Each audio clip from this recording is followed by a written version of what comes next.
जय गुरु जी। शुक्राना गुरु जी। अनंतम अनंतम शुक्राना गुरु जी। ओम नमः शिवाय। शिव जी सदा सहाय। ओम नमः शिवाय। गुरु जी सदा सहाय। जय गुरु जी। आज मैं 16वां अध्याय पढ़ने जा रही हूँ। जय गुरु जी। पृथ्वी आदि से निर्मित देव प्रतिमाओं के पूजन की विधि, उनके लिए नैवेद्य का विचार, पूजन के विभिन्न उपचारों का फल, विशेष मास, वार, तिथि एवं नक्षत्रों के योग में पूजन का विशेष फल तथा लिंग के वैज्ञानिक रूप का विवेचन। ऋषियों ने कहा, साधु शिरोमणि, आप पार्थिव प्रतिमा की पूजा का विधान बताइए जिससे समस्त अभिष्ट वस्तुओं की प्राप्ति होती है। सूत जी बोले, महर्षियों, तुम लोगों ने बहुत उत्तम बात पूछी है। पार्थिव प्रतिमा का पूजन सदा संपूर्ण मनोरथों को देने वाला है तथा दुख का तत्काल निवारण करने वाला है। मैं उसका वर्णन करता हूँ, तुम लोग उसको ध्यान देकर सुनो। पृथ्वी आदि की बनी हुई देव प्रतिमाओं की पूजा इस भूतल पर अभिष्टदायक मानी गई है। निश्चय ही इसमें पुरुषों का और स्त्रियों का भी अधिकार है। नदी, पोखरे अथवा कुएं में प्रवेश करके पानी के भीतर से मिट्टी ले आएं, फिर गंध चूर्ण के द्वारा उसका संशोधन करें और शुद्ध मंडप में रखकर उसे महीन पीसें और सानें। इसके बाद हाथ में प्रतिमा बनाए और दूध से उसका सुंदर संस्कार करें।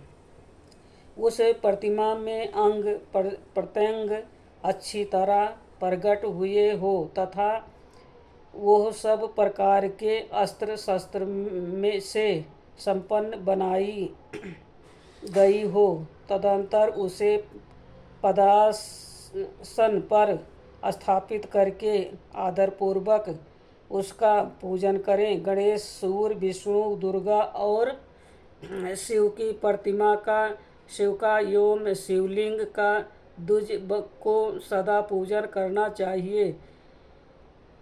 षोडशोपचार पूजन जनित फल की सिद्धि के लिए 16 उपचारों का द्वारा पूजन करना चाहिए। पुष्प से प्रोक्षण और मंत्र पाठ पूर्वक अभिषेक करें। अघनी के चावल से नैवेद्य तैयार करें। सारा नैवेद्य एक कुंडौ लगभग पाव भर होना चाहिए। घर में पार्थिव पूजन के लिए एक कुंडौ और बाहर किसी मनुष्य द्वारा स्थापित शिवलिंग के पूजन के लिए एक प्रस्थ शेर भर नैवेद्य तैयार करना आवश्यक है। ऐसा जानना चाहिए, देवताओं द्वारा स्थापित शिवलिंग के लिए 3 शेर नैवेद्य अर्पित करना उचित है और स्वयं प्रकट हुए स्वयंभूलिंग के लिए 5 शेर। ऐसा करने पर पूर्ण फल की प्राप्ति समझनी चाहिए। इस प्रकार शास्त्र बार पूजा करने से द्विज सतलोक को प्राप्त कर लेता है। 12 अंगुल चौड़ा, इससे दूना और 1 अंगुल अधिक अर्थात 25 अंगुल लंबा तथा 15 अंगुल चौड़ा जो लोहे या लकड़ी का बना हुआ पात्र होता है उसे विद्वान पुरुष शिव कहते हैं। उसका 8वां भाग प्रस्थ कहलाता है जो 4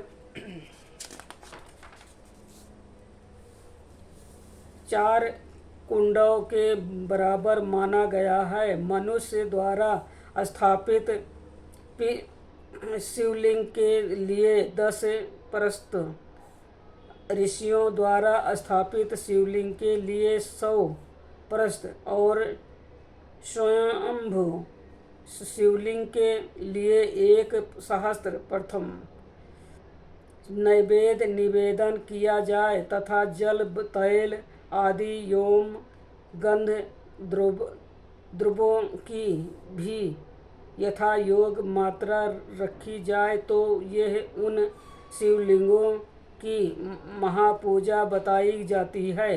देवता का अभिषेक करने से आत्मशुद्धि होती है, गंध से पुष्प पुण्य की प्राप्ति होती है, नैवेद्य लगाने से आयु बढ़ती है और तृप्त होती है, धूप निवेदन करने से धन की प्राप्ति होती है, दीप दिखाने से ज्ञान का उदय होता है और तंबुल समर्पण करने से भोग की उपलब्धि होती है। इसलिए स्नान आदि इच्छा उपचारों को यत्न पूर्वक अर्पित करें। नमस्कार और जप ये दोनों संपूर्ण अभीष्ट फल के देने वाले हैं, इसलिए भोग और मोक्ष की सदा ही जप और नमस्कार करने चाहिए। मनुष्य को चाहिए कि वो सदा पहले मन से पूजा करके फिर उन उपचारों से करे। देवताओं की पूजा से उन देवताओं के लोकों की प्राप्ति होती है तथा उनके अवंतर लोक में भी यथेष्ट भोग की वस्तुएं उपलब्ध होती हैं।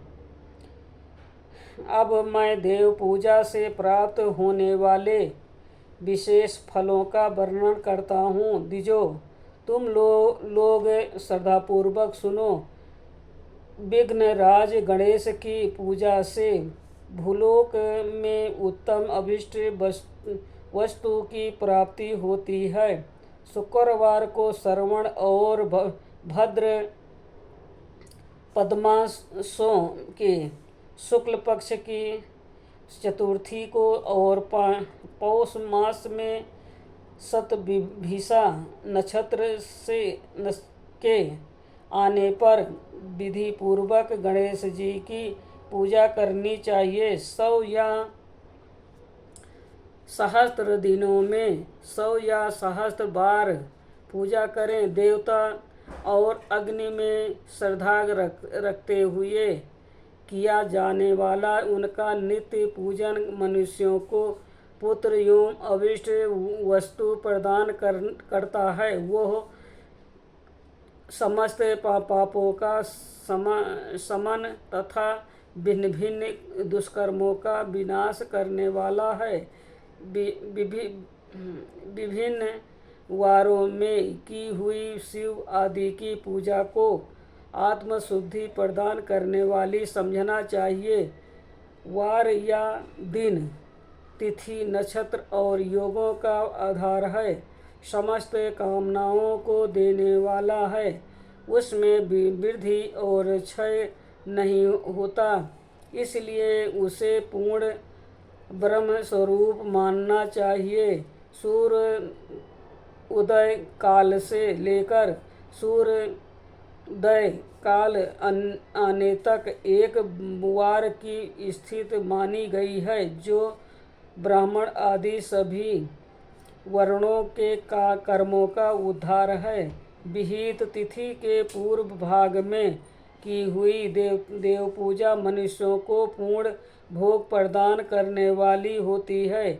यदि मध्याह्न के बाद तिथि का आरंभ होता है तो रात्रि युक्त तिथि का पूर्व भाग पितरों के श्राद्धादि कर्म के लिए उत्तम बताया जाता है। ऐसी तिथि का परम भाग ही दिन से युग होता है, अतः वही देव कर्म के लिए प्रस्थ माना गया है। यदि मध्याह्न काल तक तिथि रहे तो उदय व्यापिनी तिथि को ही देव कार्य में ग्रहण करना चाहिए। इसी तरह शुभ तिथि एवं नक्षत्र आदि ही देव कार्य में ग्रह होते हैं। वार आदि का भली भांति विचार करके पूजा और जप आदि करने चाहिए। वेदों में पूजा शब्द के अर्थ की इस प्रकार योजना की गई है। पुरजातीय अन्येह इति ही पूजा। यह पूजा शब्द की व्युत्पत्ति है। पुहा का अर्थ है भोग और फल की सिद्धि। वह जिस कार्य से संपन्न होती है उसका नाम पूजा है। मनोवांछित वस्तु तथा ज्ञान ये ही अभीष्ट वस्तुएं हैं। सकाम भाव वाले को अभीष्ट भोग अपेक्षित होता है और निष्काम भाव वाले को अर्थ पारपार्थिक ज्ञान। ये दोनों ही पूजा शब्द के अर्थ हैं। इसके योजना करने से ही पूजा शब्द की सार्थकता है। इस प्रकार लोग और वेद में पूजा शब्द का अर्थ विख्यात है। नित्य और नैमित्तिक कार्य कर्म कालांतर में फल देते हैं, किंतु काम्य कर्म का यदि भली भांति अनुष्ठान हुआ हो तो वो तत्काल फलद होता है। प्रतिदिन एक पक्ष, एक मास और एक वर्ष तक लगातार पूजन कराने से उन कर्मों के फल की प्राप्ति होती है और उनसे वैसे ही पापों का कर्मांश क्षय होता है। श्रवण मास में की जाने वाली श्रीहरि की पूजा अभीष्ट मनोरथ और आरोग्य प्रदान करने वाली होती है। अंगों एवं उपकरणों सहित पूर्वोक्त गौ आदि 12 वस्तुओं का दान करने वाले जिस फल की प्राप्ति होती है उसी के द्वादशी तिथि में आराधना द्वारा श्री विष्णु की तृप्ति करके मनुष्य प्राप्त कर लेता है। जो द्वादशी तिथि को भगवान विष्णु के 12 नामों द्वारा 12 ब्राह्मणों का षोडशोपचार पूजन कराता है वो उसकी प्रसन्नता प्राप्त कर लेता है। इसी प्रकार संपूर्ण देवताओं के विभिन्न 12 नामों का द्वारा किया हुआ 12 ब्राह्मणों का पूजन उन देवताओं को प्रसन्न करने वाला होता है। कर्क की संक्रांति के युक्त श्रवण मास में 9वीं तिथि को मृगशिरा नक्षत्र के योग में अंबिका का पूजन करें। वह संपूर्ण मनोवांछित भोगों और फलों को देने वाली हैं। ईश्वर की इच्छा रखने वाले पुरुष को उस दिन अवश्य उनकी पूजा करनी चाहिए। अश्विनी मास के शुक्ल पक्ष की 9वीं तिथि संपूर्ण अभिष्ट फलों को देने वाली हैं। उसी मास के कृष्ण पक्ष की चतुर्दशी को यदि रविवार पड़ा हो तो उस दिन का महत्व विशेष बढ़ जाता है। उसके साथ ही यदि आद्रा और महाद्रा सूर्य संक्रांति से युक्त आद्रा का भोग हो तो वह उत अवसरों पर की हुई शिव पूजा का विशेष महत्व माना गया है। माघ कृष्णा चतुर्दशी को की हुई शिव की पूजा संपूर्ण अभीष्ट फलों को देने वाली है। वो मनुष्यों की आयु बढ़ाती, मृत्यु कष्ट को दूर हटाती और समस्त सिद्धियों की प्राप्ति कराती है। ज्येष्ठ मास में चतुर्दशी को यदि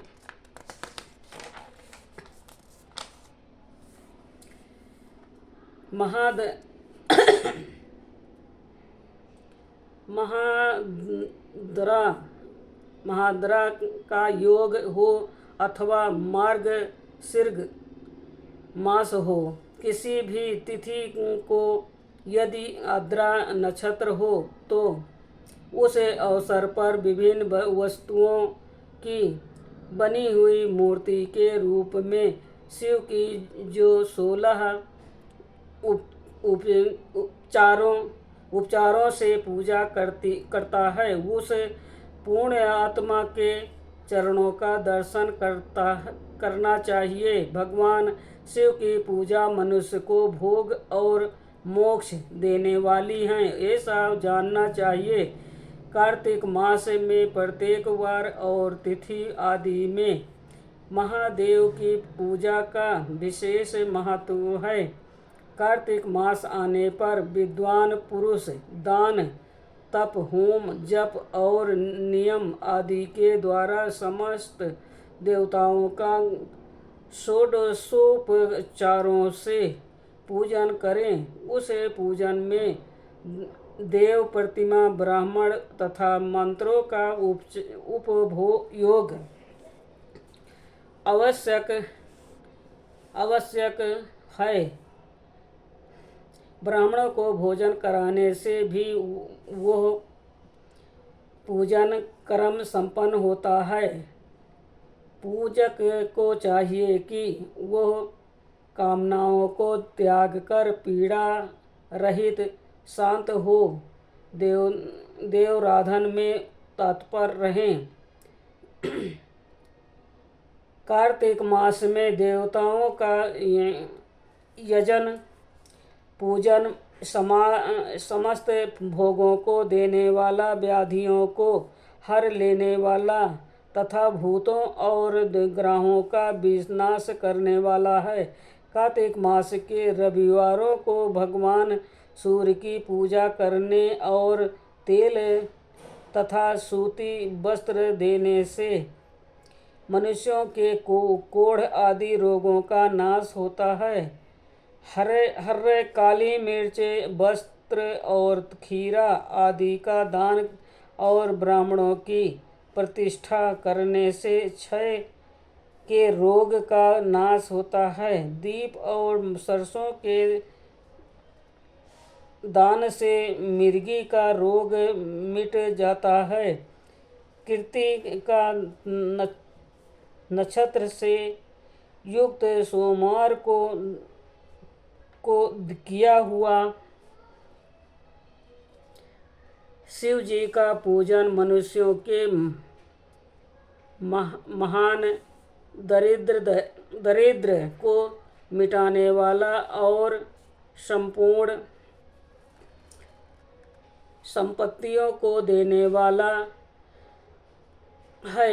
घर के आवश्यक सामग्रियों के साथ गृह और नक्षत्र आदि का दान करने से भी उक्त फल की प्राप्ति होती है। कृत्तिका युक्त मंगलवारों को श्री स्कंद का पूजन करने से तथा दीपक एवं घंटा आदि दान देने से मनुष्य को शीघ्र ही वाक सिद्धि प्राप्त हो जाती है। उनके मुंह से निकली हुई हर एक बात सत्य होती है। कृत्तिका युक्त बुधवारों को किया हुआ श्री विष्णु का यजन तथा दही भात का दान मनुष्यों को उत्तम संतान की प्राप्ति कराने वाला होता है।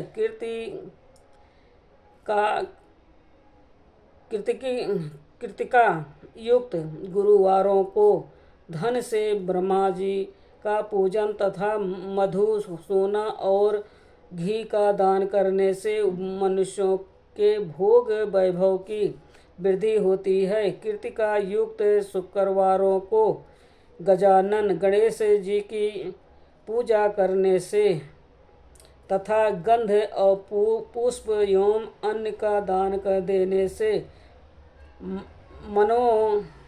मानव के भोग पदार्थों की वृद्धि होती है।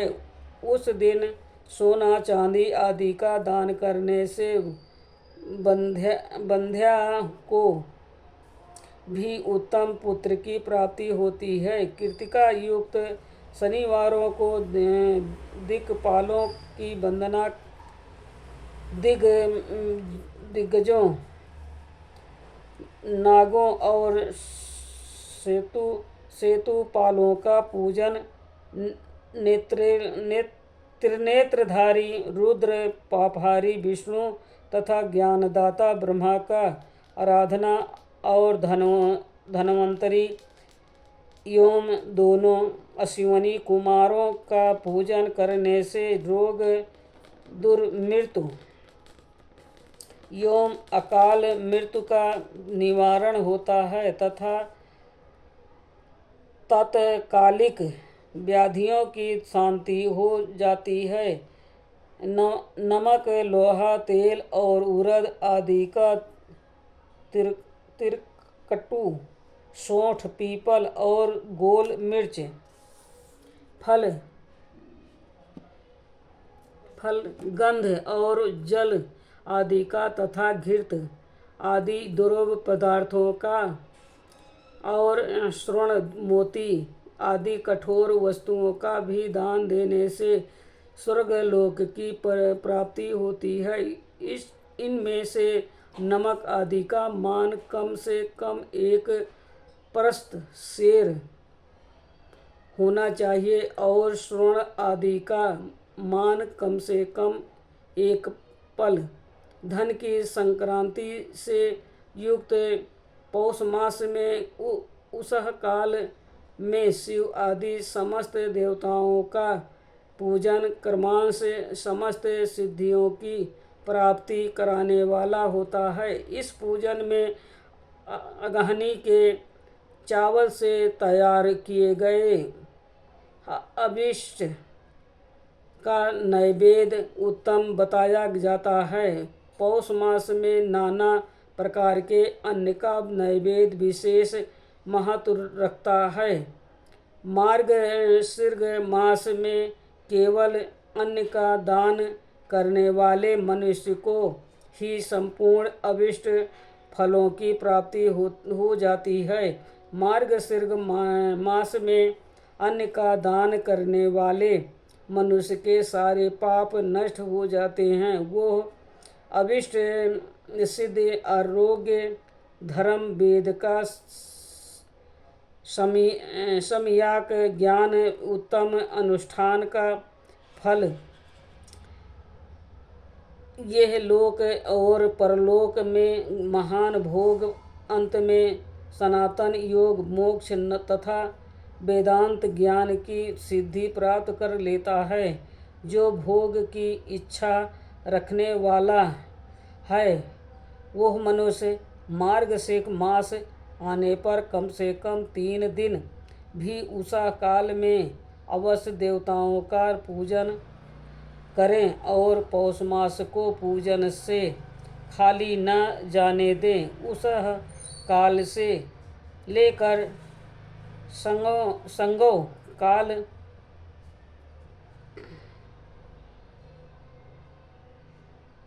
तक ही पौष मास में पूजन का विशेष महत्व बताया गया है।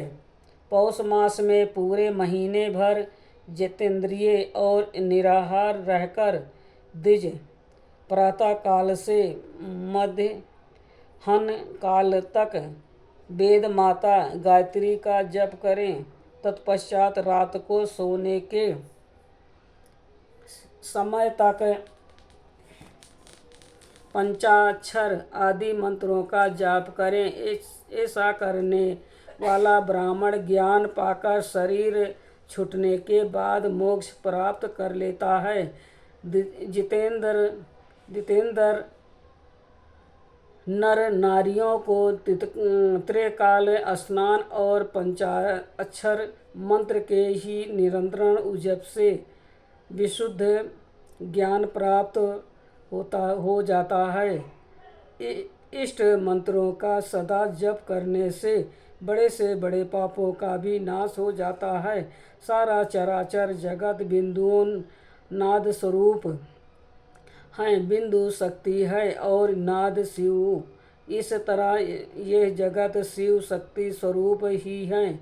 नाद बिंदु का और बिंदु इस जगत का आधार है। ये बिंदु और नाद शक्ति और शिव संपूर्ण जगत के आधार रूप से स्थित हैं। बिंदु और नाद के युक्त सब कुछ शिव स्वरूप हैं, क्योंकि वही सबका आधार हैं। आधार हैं में ही अधेय का समावेश अथवा लय होता है। यही सकली कारण है। इस सकली कारण की स्थिति से ही सृष्टि काल में जगत का प्रादुर्भाव होता है, इसमें संशय नहीं है। शिवलिंग बिंदु नाद स्वरूप है, अतः उसे जगत का कारण बताया जाता है। बिंदु देव हैं और नाद शिव। इन दोनों का संयुक्त रूप ही शिवलिंग कहलाता है। अतः जन्म के संकट से छुटकारा पाने के लिए शिवलिंग की पूजा करने चाहिए। बिंदु रूपा देवी उमा माता हैं और नाद स्वरूप भगवान शिव पिता। इन माता पिता के पूजित होने से परमानंद की ही प्राप्ति होती है। अतः परमानंद का लाभ लेने के लिए शिवलिंग का विशेष रूप से पूजन करें। देवी उमा जगत की माता हैं और भगवान शिव जगत के पिता। जो इनकी सेवा करता है उस पुत्र पर इन दोनों माता पिता की कृपा नित्य आधिकारिक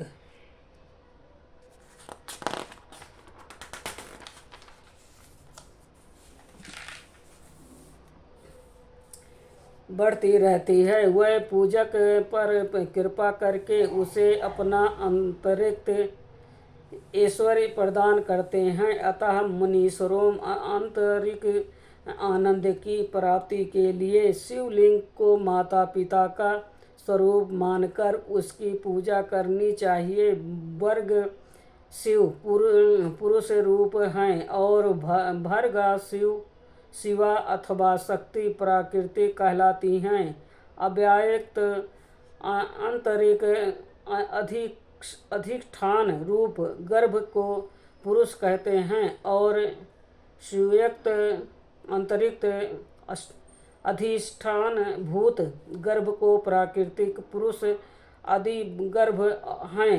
वह प्राकृतिक रूप गर्भ से युक्त होने के कारण गर्भवान हैं, क्योंकि वही प्राकृतिक का जनक है। प्राकृतिक में जो पुरुष का संयोग होता है यही पुरुष से उसका प्रथम जन्म कहलाता है। अव्यक्त प्राकृतिक से महत्वादि के क्रम से जो जगत का व्यक्त होता है यही उस प्राकृतिक का द्वितीय जन्म कहलाता है। जीव पुरुष से ही बारंबार जन्म और मृत्यु को प्राप्त होता है। माया द्वारा अन्य रूप से प्रकट किया जाना ही उसका जन्म कहलाता है। जीव का शरीर जन्म काल से ही जीवाणु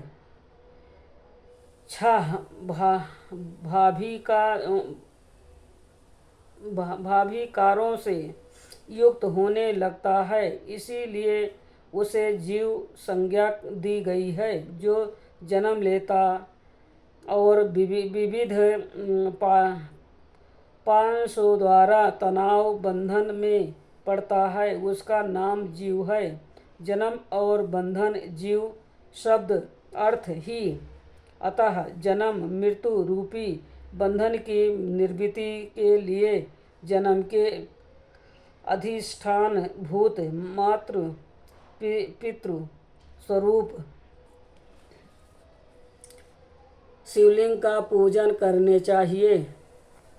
गाय का दूध, गाय का दही और गाय का घी, इन तीनों को पूजन के लिए शहद और शक्कर के साथ पृथक पृथक भी रखें और इन सबको मिलाकर सम्मिलित रूप से पंचामृत भी तैयार कर लें। इसके द्वारा शिवलिंग का अभिषेक एवं स्नान कराएं। फिर गाय के दूध और अन्न के मेल से नैवेद्य तैयार करके प्रणव मंत्र के उच्चारण पूर्वक उसे भगवान शिव को अर्पित करें। संपूर्ण प्रणव को ध्वनि लिंग कहते हैं। शंभुलिंग नाद स्वरूप होने के कारण नादलिंग कहा गया है। यंत्र या अर्घा बिंदु स्वरूप होने के कारण बिंदु लिंग के रूप में विख्यात हैं। उसमें अचल रूप से प्रतिष्ठित जो शिवलिंग है वो मकार स्वरूप है, इसलिए मकार लिंग कहलाता है। सवारी निकालने आदि के लिए जो चर लिंग होता है वो उकार स्वरूप होने से उकार लिंग कहा गया है तथा पूजा की दीक्षा देने वाले जो गुरु या आचार्य हैं उनका विग्रह आकार का प्रतीक होने से आकार लिंग माना गया है। इस प्रकार आकार, उकार, मकार, बिंदु, नाद और ध्वनि के रूप में लिंग के 6 भेद हैं। इन 6 लिंगों की नित्य पूजा करने से साधक जीवन मुक्त हो जाता है, इसमें संशय नहीं है। 16 अध्याय समाप्त हुआ। ओम नमः शिवाय। शिव जी सदा सहाय। ओम नमः शिवाय। गुरु जी सदा सहाय। जय गुरु जी। शुक्राना जी। हर हर महादेव। जो शिव पुराण पढ़ने में गलती हुई वो माफ़ करना।